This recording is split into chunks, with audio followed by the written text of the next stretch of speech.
In a letter to the Wall Street Journal, Professor Frederick Seitz, former president of America's National Academy of Sciences, revealed that IPCC officials had censored the comments of scientists. He said that this report is not the version that was approved by the contributing scientists. At least 15 key sections of the science chapter had been deleted. These included statements like, "None of the studies cited has shown clear evidence that we can attribute climate changes to increases in greenhouse gases. No study to date has positively attributed all or part of the observed climate changes to man-made causes." Professor Seitz concluded, "I have never witnessed a more disturbing corruption of the peer review process than the events that led to this IPCC report." In its reply, the IPCC did not deny making these deletions, but it said there was no dishonesty or bias in the report and that uncertainties about the cause of global warming had been included. The changes had been made, it said, in response to comments from governments, individual scientists, and non-governmental organizations. When I resigned from the IPCC, I thought that was the end of it. But when I saw the final draft, my name was still there, so I asked for it to be removed. Well, they told me that I had contributed, so it would remain there. So I said, no, I haven't contributed because they haven't listened to anything I've said. So in the end, it was quite a battle. But finally, I threatened legal action against them, and they removed my name. And I think this happens a great deal. Those people who are specialists but don't agree with the polemic and resign, and there have been a number that I know of, they are simply put on the author list and become part of this 2,500 of the world's top scientists. Research relating to man-made global warming is now one of the best-funded areas of science. The US government alone spends more than $4 billion a year. According to NASA climatologist Roy Spencer, scientists who speak out against man-made global warming have a lot to lose. It's generally harder to get research proposals funded because of the stands that we've taken publicly. And you'll find very few of us that are willing to take a public stand because it does cut into their research funding. It is a common prejudice that scientists who do not agree with the theory of man-made global warming must be being paid by private industry to tell lies. I get it all the time. You must be in the pay of the multinationals. Sadly, like most of the scientists you'll talk to, I haven't seen a penny from the multinationals. I'm always accused of being paid by the oil and gas companies. I've never received a nickel from the oil and gas companies. I joke about I wish they would pay me, then I could afford their product. Whenever anybody says that I'm in the pay of an oil company, I say my bank manager would wish. There is almost no private sector investment in climatology, and yet to be involved in any research project which involves an industry grant, no matter how small, can spell ruin to a scientist's reputation. Modern technology fueled by greenhouse gases. Patrick Michaels is Professor of Environmental Sciences at the University of Virginia.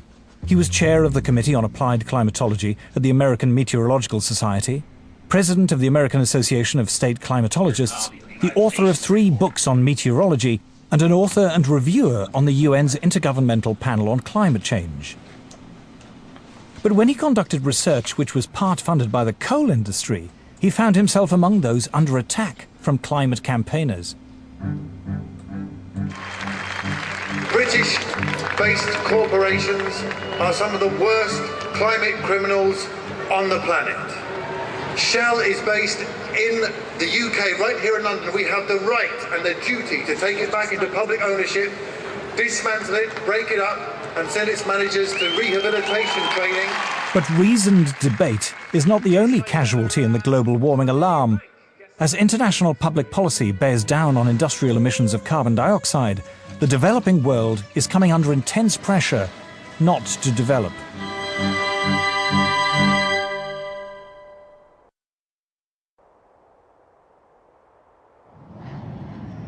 I'm no expert on climate change, I'm no scientist, and what I'm going to say next is a great big turn-off.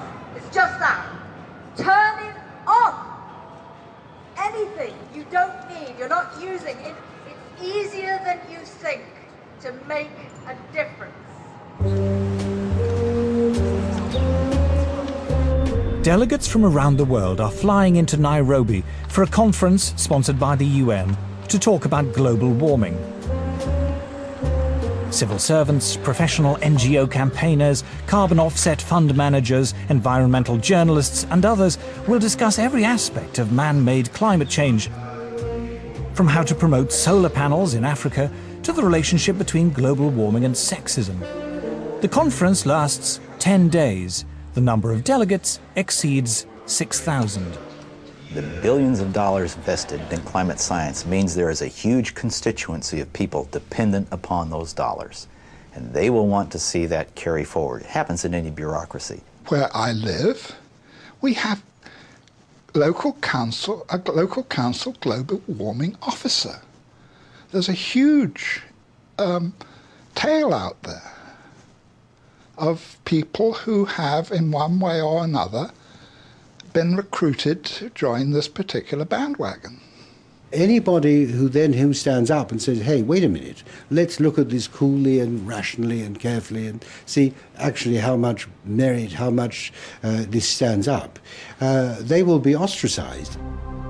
Scientists, accustomed to the relative civility and obscurity of academic life, suddenly find themselves publicly attacked if they dare to challenge the theory of man-made global warming, vilified by campaign groups and even within their own universities. It's the old English saying, if you stand up in the coconut shy, they're going to throw at you. So I understand that there's going to be some of that, but it gets pretty difficult and pretty nasty and very personal. And there've been, death threats and all sorts of things. And so I'm not doing it for my health. These days, if you are skeptical about the litany around climate change, you're suddenly like as if you're a Holocaust denier. The environmental movement, really, it is a political activist movement. And they have become hugely influential at a global level. And every politician is aware of that today. Whether you're on the left, in the middle, or the right, you have to pay homage to the environment.